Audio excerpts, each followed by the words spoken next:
You're better at cooking than you think, and most recipes actually lead to food piling up in your fridge rather than you get rid of it. Let's make a super inauthentic Tinga, which is essentially just a spiced tomato sauce. This is why I love tomato sauce. You make a basic one with some aromatics, and then you can take it whatever direction. You wanna go to Morocco, you wanna go to Mexico, it's great. That, I'm going olive oil. If you were super legit, you'd probably go like lard. You can use butter, whatever you have. Aromatics, no need to deviate. Onion, garlic. Salt, sea salt. Heat, this is where it's a little fun. You get to choose your chili.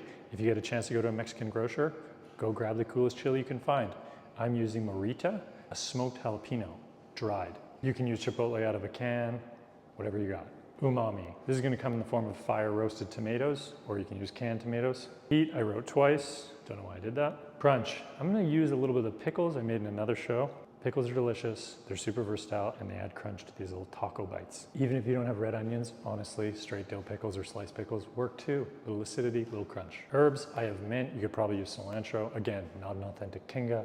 I'm getting rid of stuff that I have in my fridge. You should do the same.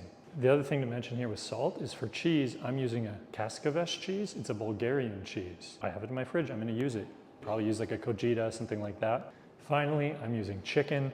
I'm using a chicken breast here. You can actually just make the tomato sauce and then shred in some rotisserie chicken you get from Costco or Whole Foods or whatever. That's the easiest thing to do. And for the wrap, you'd usually use tortillas. I have this Middle Eastern lavash. So we are now making Middle Eastern, Bulgarian cheese, Mexican Tinga tacos. But point is here, I'm using stuff in my fridge. Let's make it.